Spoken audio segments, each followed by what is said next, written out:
Jake Sam. I got some exotic, it's just flavor when I smoke. How the high with 4 heads on the floor. I'ma pull up in this Fanta, then let her. So, I think I mentioned this in the previous video, but the meet that I was planning on doing got canceled. And it's definitely been a bit of a bummer, seeing as that I haven't competed now in well over a year, actually. Damn, like 2 years. God, I need to get back on the platform. But, anywho, or sanctioned anyway, because I'm not going to count the money meet. But regardless, today, since it's a new macro, I kind of want to talk about new strategies that we're doing to hopefully revive my deadlift, because I pulled 760 in 2022 and it's 2025 and I still haven't touched 800, not even like on a deadlift bar. I haven't even conceptualized it, like it just hasn't happened. And this kind of like new approach, I'm hoping will be what kind of carries me through, because I have seen a decent amount of progression under my current coach with, you know, what he's tried on like squat and bench and deadlift. It's like, it's been a mixed bag where I've been able to hit like some top set PRs here and there, but then at the top end with like a single, it just kind of hasn't come together yet, whether it's, you know, like fatigue management or recovery on my own end. I just haven't been able to do it yet. But today, I just want to talk about a couple of the strategies that worked for me previously, because I know not everyone is super familiar with kind of like the different ways that you could be training or attempting to train this like individual lift in order to kind of like help it grow. So starting off with Old Faithful, I feel like this is what most people who are on like more of a gym bro kind of setup, where you just don't really have a plan, you're just gonna go with it, and that's straight sets. So a straight set could be like 3x5, it could be a 4x4, it could be a 4x7. It's really up to you. It's just the concept of a straight set is really just that you're kind of like locking in with that specific weight for the sets that you're planning to complete. Super straightforward, super easy. The thing that can be a bit of a challenge, especially if you don't really know kind of where your strength is at, is that since the goal is to maintain that weight for all of your sets, you do need to make the decision based on if you think you'll last for those sets. Like if I had like a 4x8, which is a ridiculous amount of volume, I think that's criminal, especially in powerlifting. But if I had a 4x8, especially on like squat or deadlift, which once again, criminal, lock them up, give them the electric chair. You have to pick the number that you think you can make it through that 4x8 with. Now, you can give yourself some room and pull back if you feel like it's necessary, but that's not necessarily the objective of the straight set. So that's a little bit different. Regardless, doing straight sets and then throwing in singles like a block or so before I'd start peaking for a competition, that got me to pulling, I think, like 760. That's where I was at my best. So it's kind of ridiculous, but like the simple stuff can work pretty well. And I've been able to throw on some more now that I am chopped and old and have been doing this for a minute. I'm only 25. I'm really not that old. But I guess sport age and training age, like I'm pushing a hot minute, dude.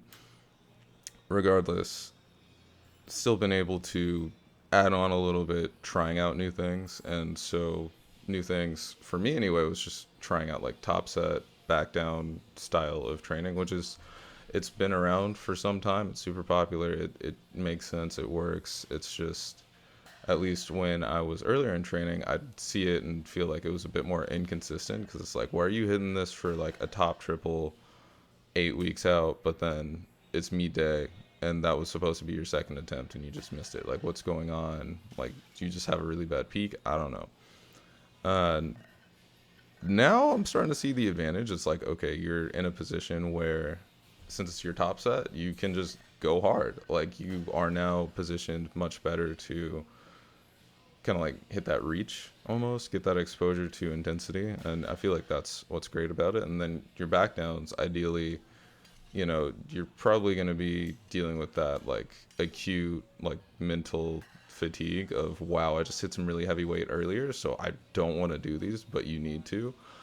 And you can get in a decent amount of volume, and this is something where there's a lot more adjustment depending on your tolerance. Now, once you figure out kind of like what you can handle as far as load tolerance and like work capacity goes, and it's like, okay, cool, this is a great way to train.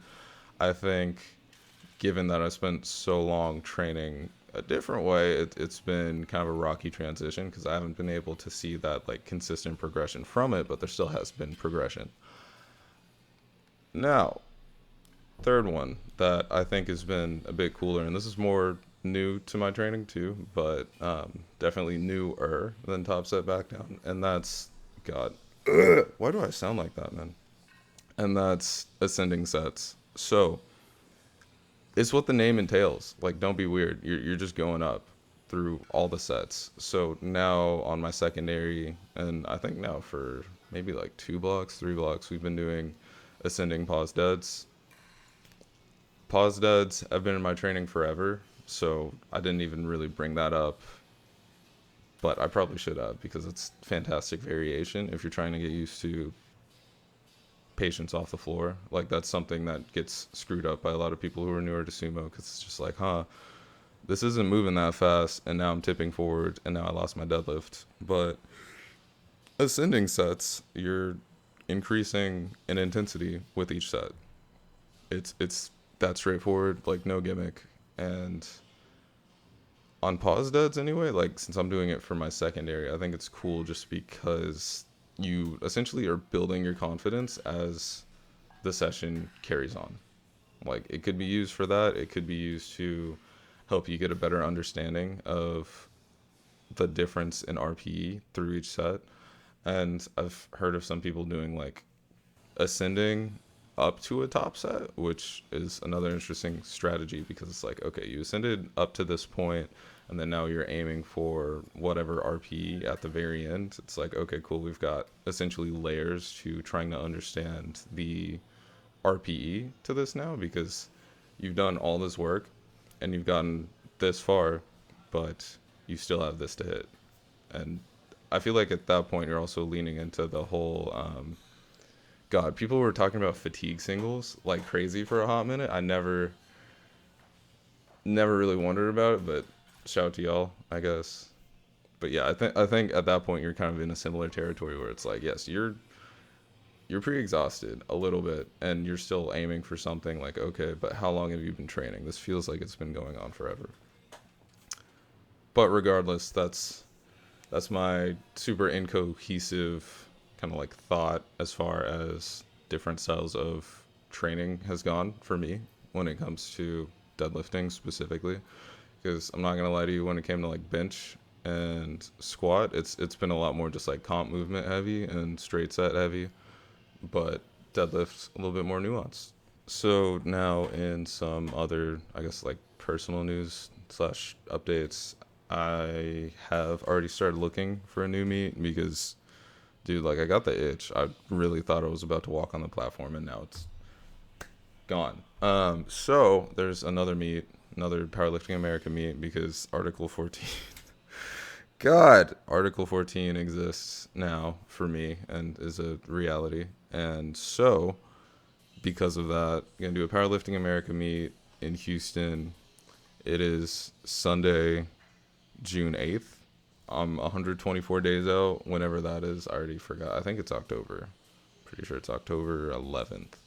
So, yeah, looking forward to that because training, although, like, I've just talked about how some things have worked or haven't worked, like, training overall, like, upward momentum. I'm just at the training age where it's like you're not seeing the big increases. So it's like whenever I talk to my friends who are newer and they're complaining, even though they've been just like consistently adding like 5-10 keys each block to whatever lift, I'm like, oh God, like, where am I doing all this training for 5 pounds to my bench? Like, okay. But regardless, sidebar, but regardless, yeah, new meet because things have been going well, and I've spent the better part of like this entire year, to be honest, just getting acclimated to a higher amount of activity and just pushing myself to be more physically active, like to get steps and to get on the treadmill and to do all that. And Now I'm at the point where it's like, okay, the weekly average is consistently like 9.5K steps on the daily, and that's just cool because from like a recomp perspective, like, oh dang, I'm getting leaner. I'm starting to see vascularity. This is cool, especially during the summer where it's like you want to go out to the beach or you want to go do stuff, and if you're looking good, you're feeling better. So yeah, it feels good to look good. That's really that on that. I'm glad that it hasn't absolutely like nerfed the living hell out of my bench, because as far as things currently stand, like I said, it's what, June 8th. So I'm about to start week 4. This is all footage from week 2. But I'm pretty confident I'm on pace for a couple PRs on like secondary bench, which is cool, and primary, hopefully. I don't know. Fingers crossed, but we'll see. Yeah, I think that's about it. See y'all next one.